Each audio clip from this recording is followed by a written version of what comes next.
What is up, family? The way that stress is trying to call me bestie, I rebuke you too.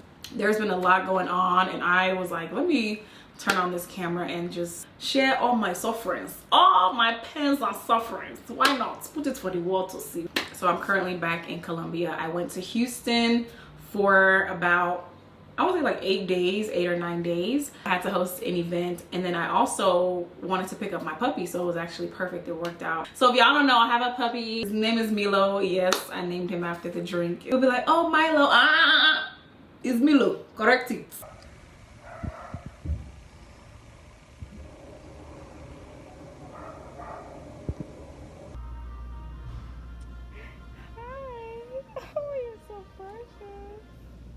I'm on dog mom duties. Say hi.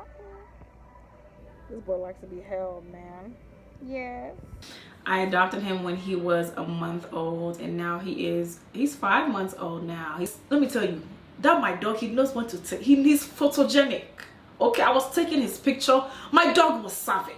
I said, Milo, you are really serving us today. Okay, you are serving us chocolate and pig milk. You are really doing it today, my dear. He's a big boy.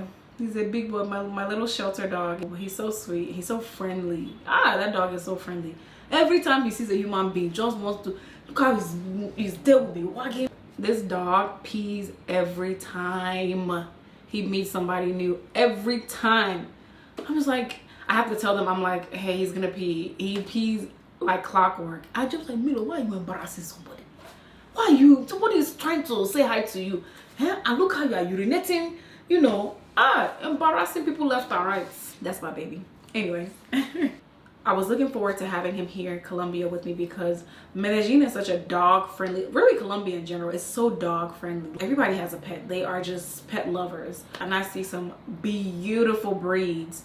So here is where my stress started. So prior to me going back to Houston for those few days, I was doing my research, trying to figure out, okay, it's my first dog. I've never really traveled with a dog. So what are the, like the stipulations? What are the rules, the regulations? I'm part of an expat Facebook group, and I was just asking questions. I know they were tired of me. I said, I don't care. I will ask my question. You better answer me. I don't care if you're tired. I booked a certain airline because I heard that pets could fly with them. It was United, and I like United, but anyway. So I booked my ticket, and since it was my first time flying with a pet period, I was like, yeah, I'm not gonna try to book this online. Let me call them directly. So I called them, spoke to an agent, said, hey, I'm traveling with my dog, I want to book it. He asked me for the size of the dog, the weight, everything, and the ticket was booked. I'm like, okay, wow, I'm really about to travel with this dog. The thought of it was a little bit stressful because I'm like, hey God, how am I've never done this before. My pastor back home, he actually breeds dogs too, so I was asking him questions like, should I feed him at this time?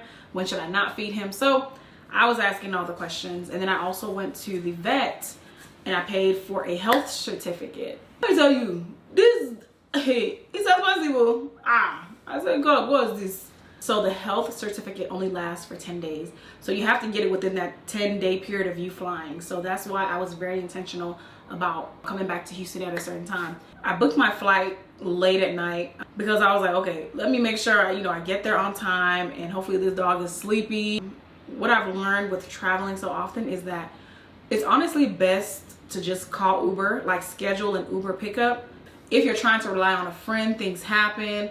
And let me tell you, with family, oh my goodness. If you're looking to reduce stress as a traveler, book an Uber pickup. Uber, come on, pay me, because you don't have advertising for you. You didn't even tell me to do this, but see, I'm doing it. But the reason I didn't book an Uber this time is because I was like, okay, I don't know. Even though I've paid for everything and everything is set to go, I was like, let me just have my family come with me because I don't know what's going to happen. And God forbid, they say, oh, he can't fly, and now I'm just here with this dog, and I don't know where to take him. My mom and my little brother, they came with me.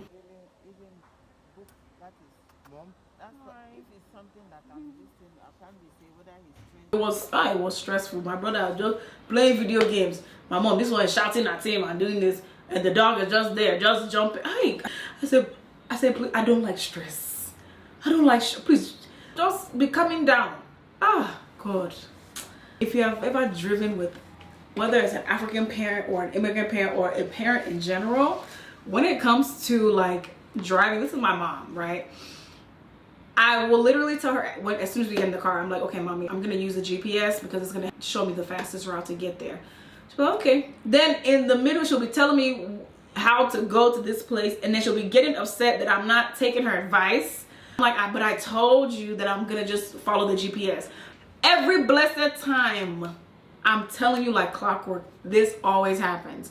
Whenever I feel myself, you know, getting just stressed, and it's just, I have to tell people around me, hey, I'm feeling a little stressed right now, so I'm probably not going to be the best version of myself. So just please be mindful. It's good to be on time, because then I don't like to be rushed. I don't like anybody rushing me. But when I'm tense like that, you just notice how slow people move, and it really bothers me.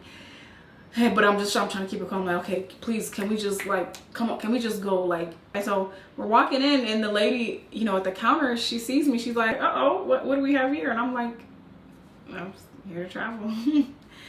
And she was just like, oh yeah, he's too big. We're only flying in cabin pets.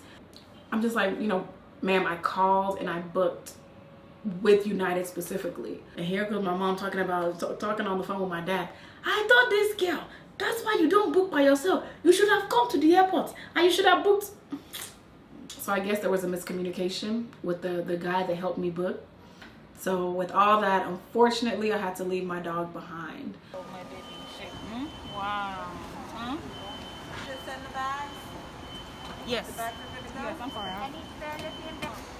Good boy. Oh. I'm going. Nope.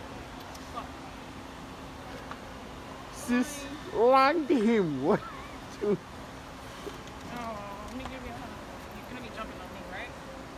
Jumping on me. And I know that my parents, you see, my mom that would just be giving him everything he wants. I told my mom, don't give this dog a treat unless he does something. She'll just be, oh yeah, Milo, come and take treats. She loves that dog so much.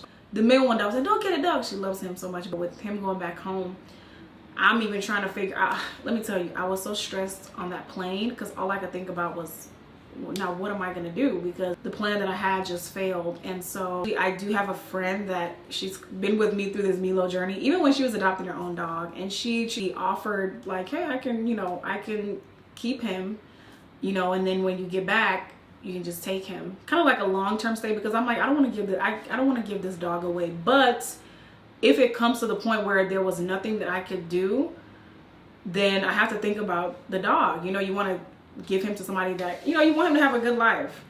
But I was just like, I don't want to give my baby the thought of him belonging to somebody else, and I can't.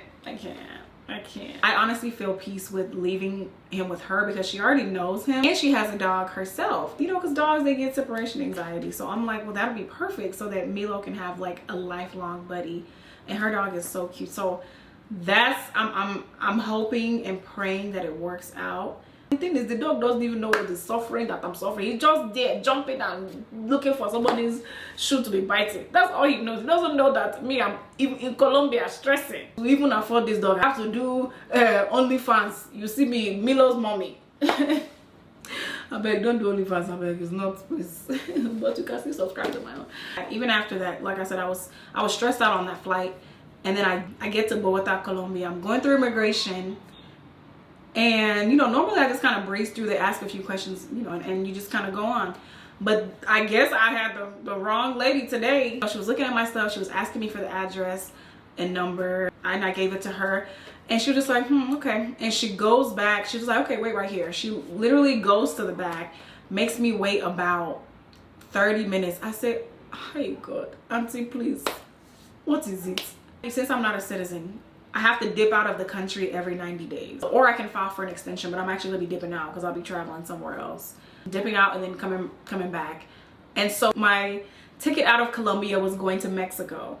And I chose Mexico because of Milo. Because Colombia is seen as like a high-risk country when it comes to like dogs and like rabies, even though I don't think all the dogs here looked healthy and happy to me. But I guess because the United States has not had a rabies outbreak in forever, they just want to be extra cautious. So Colombia is on that list. And so it was going to be hard for me to bring Milo back into the US from Colombia.